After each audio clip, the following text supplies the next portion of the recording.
Air mata mengalir jua di pipi Ruben Onsu. Di tengah kondisi kesehatannya yang dikabarkan semakin menurun hingga harus menjalani tes sampai puluhan kali, Ruben Onsu juga harus berjibaku dengan kabar tak sedap terkait rumah tangganya. Kabar yang sempat bergulir liar mencuatkan beragam tafsir di luar sana memecah getir sang pembawa acara. Dikenal sebagai garda terdepan yang selalu membela keluarga, selalu bekerja keras demi membahagiakan istri dan anak-anak tercinta, Ruben Onsu menyimpan nestapa di lubuk hati terdalamnya. Benarkah segala persoalan di ranah pribadi bertaut kusut karena banyak campur tangan orang lain? Benarkah polemik yang sempat heboh dibicarakan justru bukan jadi pikiran utama Ruben Onsu sekarang?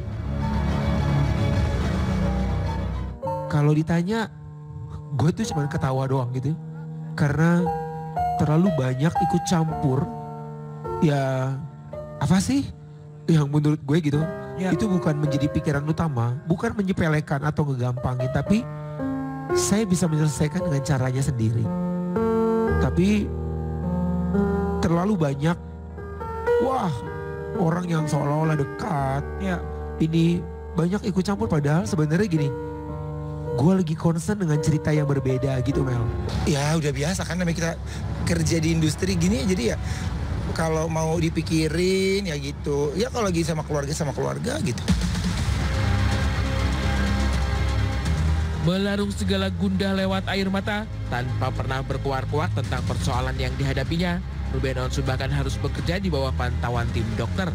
Meski tak menyibak secara gamblang tentang penyakitnya, Ruben sempat menjalani tes sampai puluhan kali untuk mengetahui apa sebenarnya yang terjadi. Satu yang pasti, bahwa Ruben mengaku pandangannya sering tiba-tiba buram ketika pikirannya terlalu terbebani.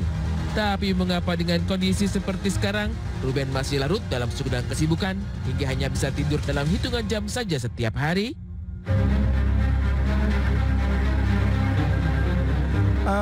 Jadi gini, kalau ada sesekali ketika gue lagi tegang nih gitu memang pikirannya terus gak relax, jadi bisa 45 second itu blur. Bisa jadi, blur bener-bener blur, jadi gue harus berhenti.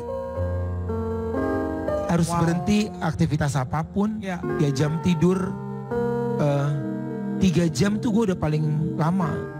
3 jam itu udah paling lama, jadi harus kembali bekerja gitu. Dan mengeluh enggak, tapi cuman gini doang. Ada sekali cuman bisa bilang capek. Kan ada yang harus dites memang dan terus harus dilihat kira-kira apa.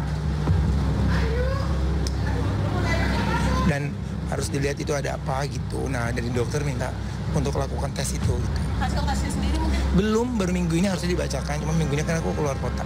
Jadi baru Senin dibacakan. Tapi kakak sendiri khawatir gak sih nungguin hasilnya? Enggak lah, malah seneng kalau udah ketahuan mah seneng gitu kan. Lagi itu kan belum tentu ada apa-apa kan. Tapi kan kalau udah dicek semuanya kan aman. Tapi kan lebih ke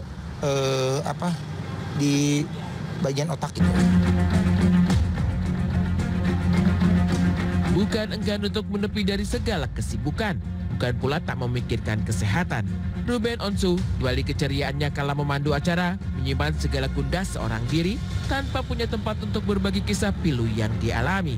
Dan betapa mulia sosok satu ini masih memikirkan orang-orang yang menyandarkan nasib di pundaknya. Yang bersandar di pundak gue banyak banget, Mel. Aku tahu. Jadi, ya dokter pasti lo harus begini. Tapi saya cuma bilang, seandainya itu diputar, apa yang harus dokter lakukan? Ya, saya ingin seperti yang lain, ingin. Tapi percaya atau tidak, saya hanya bisa diam. Saya hanya menelan ludah aja. Yang penting punya semangat gitu. Karena kalau terlalu dipikirin kan akhirnya jadi mendarah daging apa gimana gitu. Berarti masih siap sibuk kerja nih? Masih bekerja, masih sibuk mikirin dagangan ya. Udah gitu aja hari-hari sibukannya. Karena kalau nggak kayak gitu, kalau nggak dipikirin kelar sendiri ya gitu.